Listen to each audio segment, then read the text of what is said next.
Halo teman-teman, akhirnya kita tiba di sesi terakhir sejarah konsep perjuangan kelas. Hari ini kita akan membahas antara Marxisme dan populisme. Ya, di dalam sesi ini kita sedikit banyak mengulas tentang salah satu filsuf bernama Simone Weil dari Prancis, orang filsuf yang terpengaruh juga oleh pemikiran Marxis. Di sini Losurdo cukup banyak tidak setuju dengan pendapat dari Weil ya, karena menurut Simone Weil ini konsep pertentangan kelas harus diklarifikasi bahwa sebenarnya pertentangan kelas ini bukanlah seperti yang dipahami oleh kebanyakan pemikir Marxis dan seterusnya.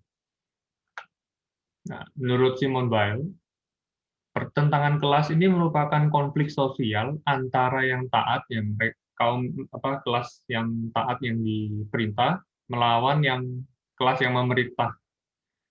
Nah, ini semua akibat dari penghancuran martabat atau dignity manusia. Jadi konflik antara kelas yang lemah melawan kelas yang kuat, kemudian mereka yang tertindas melawan dengan mereka yang menindas.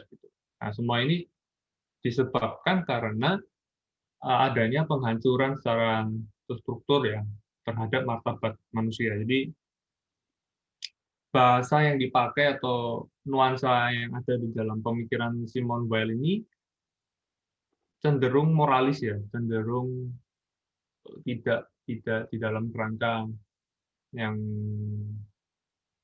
struktural gitu.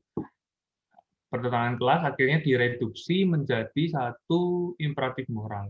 Nah, ini tidak terlepas juga dari pemikiran Simone Weil yang memang juga dipengaruhi oleh agama ya. Jadi memang dia tidak hanya seorang pemikir politik atau pemikir ekonomi belaka, namun dia juga ada latar belakang untuk pengaruh keagamaan.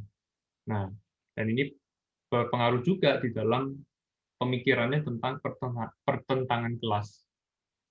Nah, menurut Losurdo, Weil ini tidak mengerangkai argumen dengan skema kontradiksi antara kapital dan kerja, melainkan ya itu tadi dengan kerangka imperatif moral bahwa yang kelas mereka yang kuat melawan mereka yang lemah dan bukannya kontradiksi antara kapital dan kerja. Nah, di sini Losurdo memberikan contoh, misalnya di dalam kasus Revolusi 1848, di mana ada dukungan lumpen proletariat terhadap kelas yang berkuasa. Jadi alih-alih membela atau mendukung kelas pekerja, lumpen proletariat ini justru memukul balik kelas pekerja yang sedang bergejolak. Jadi sebenarnya dari sini kita lihat sebenarnya kan lumpen proletariat juga adalah mereka yang lemah ya, mereka yang tertindas dan seterusnya di dalam satu struktur masyarakat. Namun di dalam gejolak sosial justru mereka melawan kelas pekerja. Nah, bagaimana dengan kasus ini? Apakah argumen dari Welling berarti sahih atau bisa berlaku kan? Berarti kita lihat sebenarnya pendapat dari Welling juga tidak relevan di sana. Kemudian juga kita lihat bagaimana dengan perempuan borjuis di negara dunia ketiga. Ya, mereka perempuan borjuis memang di dalam satu kelas yang berkuasa ya di negara dunia ketiga. Namun jika dilihat dari peta yang lebih besar, mereka di dalam masyarakat patriarkal juga adalah kaum yang tertindas karena mereka perempuan. Kemudian keborjuisan mereka ini jika dilihat dalam skala global ya mereka juga adalah kaum yang tertindas ya, yang lebih rendah ya misalnya dibanding dengan orang-orang di negara dunia pertama misalnya di Inggris, di Amerika Serikat dan seterusnya. Kemudian juga kita perlu ingat kembali perang sipil Amerika. Di sini Marx mendukung ya perang sipil Amerika bahwa ini salah satu pertentangan kelas yang ada di dalam peristiwa sejarah. Padahal kalau kita lihat kan sebenarnya di sini bukan konflik antara kelas pekerja melawan borjuasi kan. Kita melihat konflik militer ya antara utara dengan selatan. Kita melihat bagaimana bukan sebenarnya dari serikat pekerja yang ada di sana. Nah, tapi agenda yang diangkat adalah tentang pembebasan atau usaha untuk menghapus satu sistem perbudakan. Kemudian kita lihat juga pemikiran Simone Weil dengan kemiskinan. Simone Weil dengan kemiskinan, bagi Weil, peningkatan produksi dan aparatus militer di Uni Soviet semakin menyengsarakan rakyat pekerja alih-alih menyejahterakan mereka. Jadi menurut Weil, bukannya membebaskan, justru rezim di Uni Soviet ini justru semakin menyengsarakan rakyat pekerja. Bukannya apa, sama juga dengan tatanan yang sebelumnya. Nah, ini yang menjadi satu kritik Weil bagi Uni Soviet. Namun, kalau kita lihat lebih luas lagi, Soviet juga sebenarnya tidak punya pilihan lain selain juga untuk melawan imperialis. Mereka juga harus mencegah perbudakan kolonial yang lebih masif lagi, gitu. Karena di tahun-tahun awal berdiri Soviet memang dunia sedang pada gejolaknya. Menurut Losurdo, Weil di sini luput di dalam melihat kompleksitas perjuangan kelas yang juga mencakup pembebasan nasional. Nah, kita lihat ya kalau misalnya di Perang Dunia Kedua, jika tahun-tahun sebelumnya Soviet tidak menggencarkan satu peningkatan produksi dan produksi militer, persenjataan dan seterusnya, ya tentu di Perang Dunia Kedua akan kesulitan melawan Nazi Jerman. Dan di sini juga di dalam kerangka pembebasan nasional juga, bahwa sebenarnya misalnya Uni Soviet melawan Nazi Jerman bukanlah semata-mata kelas borjuasi melawan proletar.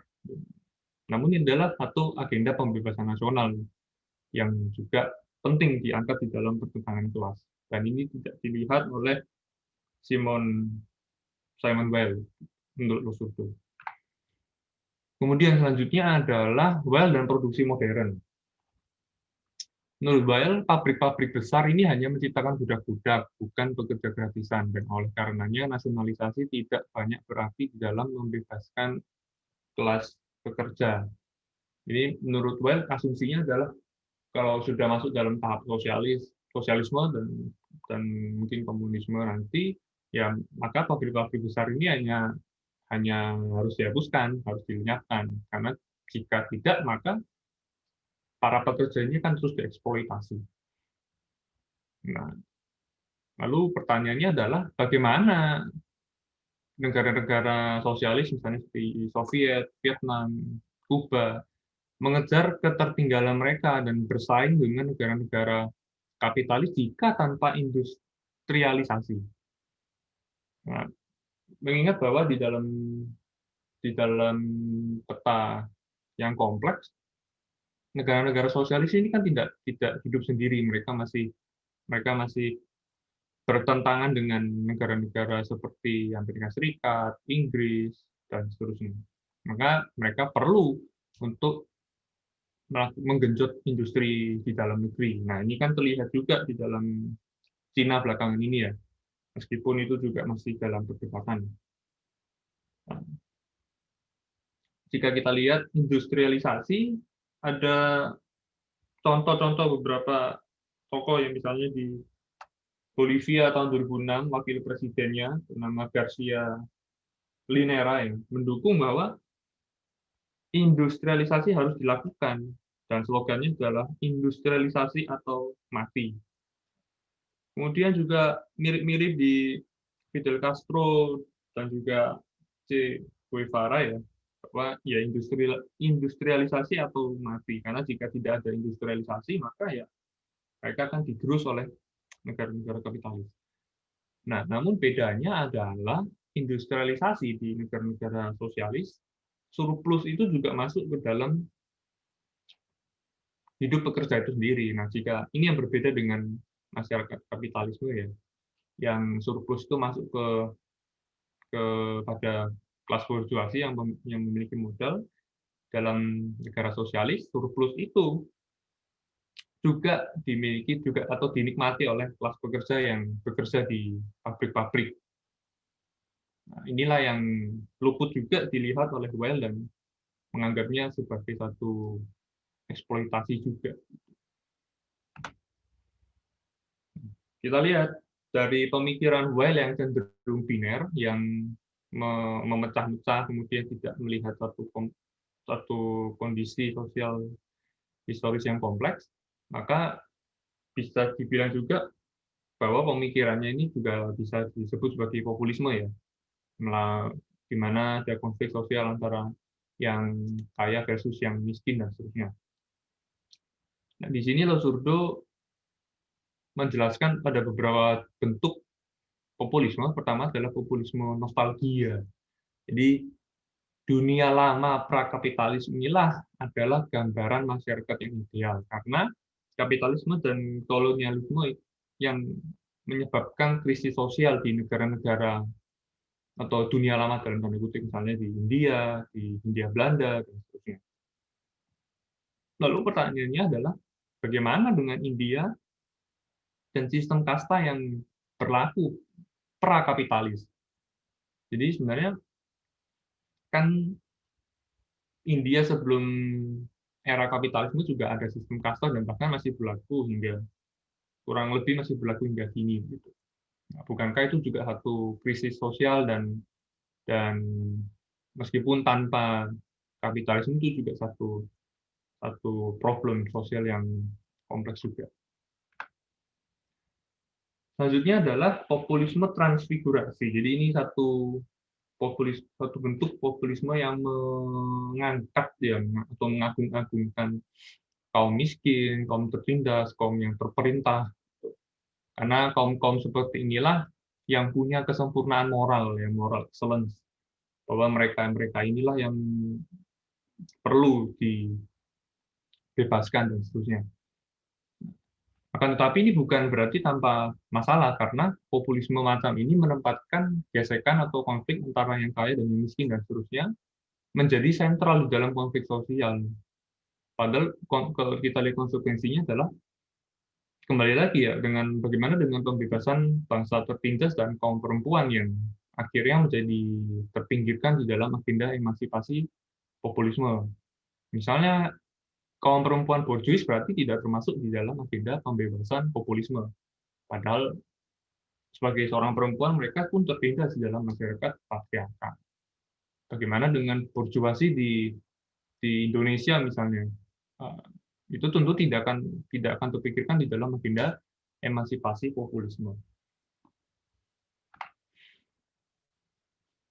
Nah, oleh karena itu pertanyaannya adalah bagaimana kita melampaui populisme yang ada. Louis-Surdo mengusulkan bahwa kontradiksi yang begitu kompleks haruslah diperhatikan dengan lebih cermat. Karena Louis-Surdo di buku ini mengatakan pertentangan kelas. Jadi tidak hanya singular ya, tidak hanya satu hal saja, tapi ada banyak sekali persoalan yang kompleks di dalam sejarah.